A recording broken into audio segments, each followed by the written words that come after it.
Hi, and welcome to the Redcast. I'm Eric Lanin, your host. Today we'll be talking with Vanessa Engelman, who's the marketing coordinator at Success Computer Consulting. And in this episode, we're going to be diving into marketing budgets, the barriers within, and how to really maximize a shoestring budget.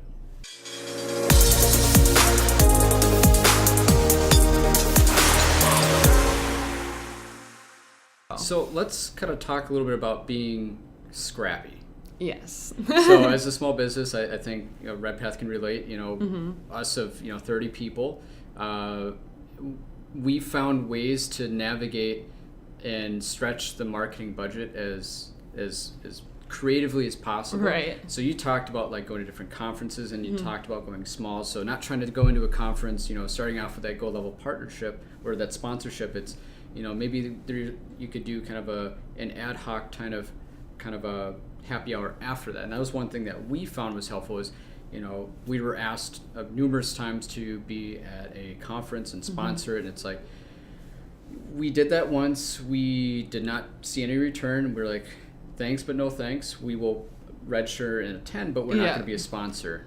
And instead what we did was we had a follow-on happy hour from that event at a nearby restaurant. And the idea was that we would invite all of our customers and prospects to the main event. And then after, it was, hey, come with us after. And we got this private, local meetup from people to talk about the conference after, talk with other people, and we'll also provide, free drink and food. Right. And that was, I think, 10 to 20% of the total value of what a booth would have been at one of these conferences. Right. And just some of those like creative ideas that, it's not really thinking out of the box. It's just, trying to utilize your resources differently. Correct. So what are some of the things that you kind of have done with that?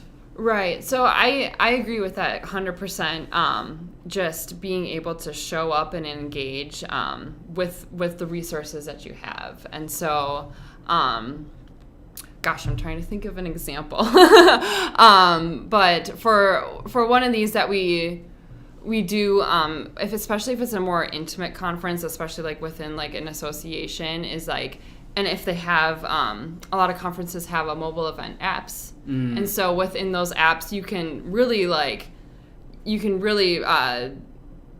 or just speak loudly about your presence through the app and schedule meetings. You can do direct messages with attendees through those. So leveraging something that comes with just like your standard booth, I think is really important. And especially if it's within an association where you have established clients and relationships, leveraging them at the conference to connect you with other attendees is also just a really great way to make use of your time and presence at these big conferences.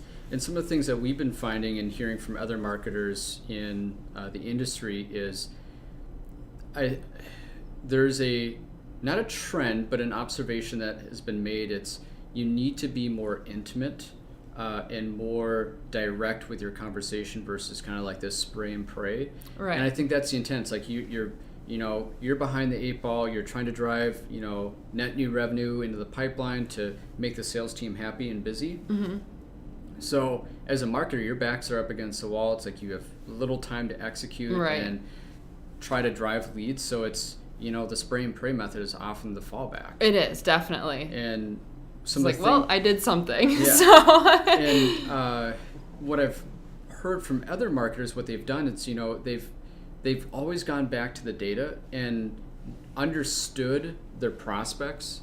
And this kind of gets back to the old school account-based marketing. It's understanding the account, knowing who's who within the organization, and spending more intimate time in learning the organization. Right. So when your message is presented and you deliver that message, it's received because you know the background. And that's much more of a, hey, I'm Bob with so-and-so company, buy our products. Right.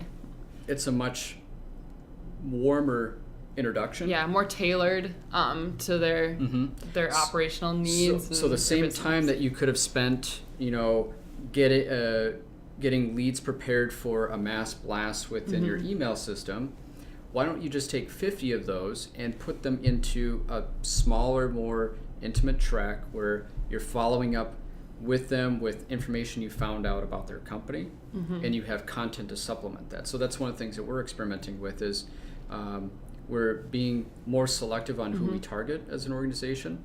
taking the prospects that align more with our business model, that we know that we have had proven success with other like companies, and then deliver it in multiple channels, not just email. Right. It's email, call, and sometimes direct mail is kind of, hey, that thing I told you about my last email or call, I wanted to share it with you. Right. I love that idea. I love that so much. Especially, I'm on the other end as well as someone who hosts a conference.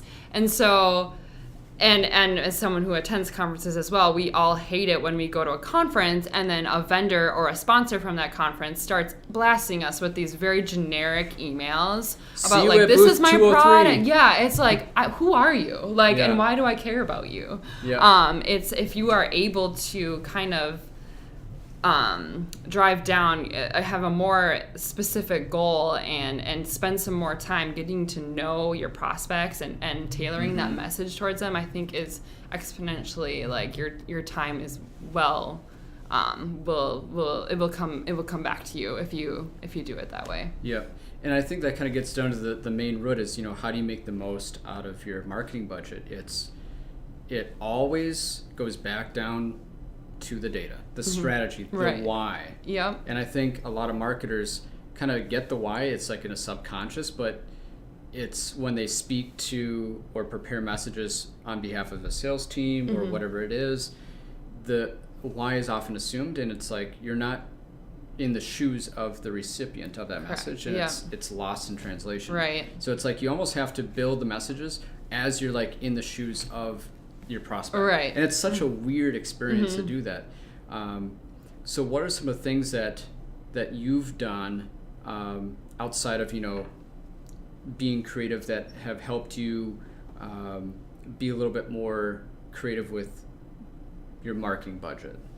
Right. Okay. So things that, like, if I want to try a new strategy or if I want to try something out, I mean, the best thing you can do, right, is to maybe just use the resources you already have and start building it out on your own and start doing as much as you can, maybe very small baby chunks of it. But if you're able to demonstrate that was successful and show that to your boss and show that data to the executive team, then they're going to be more readily open to investing into that strategy.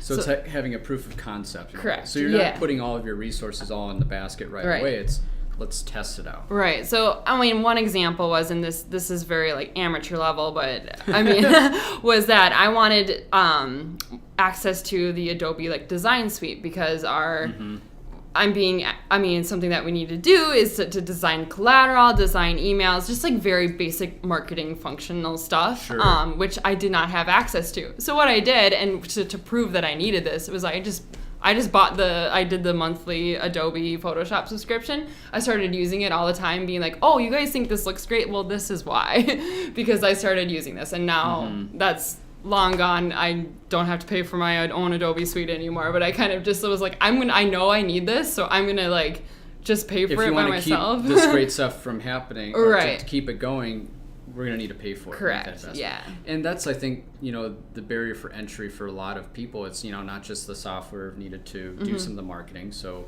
CRMs, marketing automation, content creation, a website, some of the other digital channels and the management behind that. It's also like kind of knowing what you want to say and having like the resources to actually produce it. Right, exactly. And that's, I'm in the same boat as you, army of one. And but it's been fun because we've been able to develop new skills that we never thought we'd be able to get. For sure. But again, it does put a lot of, pressure on you. It's like, I got to do all this stuff now? Right. Yep. Yeah. You kind of have to see it from beginning to end and every step of the way in between. Thank you for watching this episode about marketing budgets. We hope this was helpful and you learned a few things. If you liked it, please subscribe. This really helps us out. And if you'd like to see more of our videos or podcasts, you can always find us on Stitcher, iTunes, and YouTube. See you next time.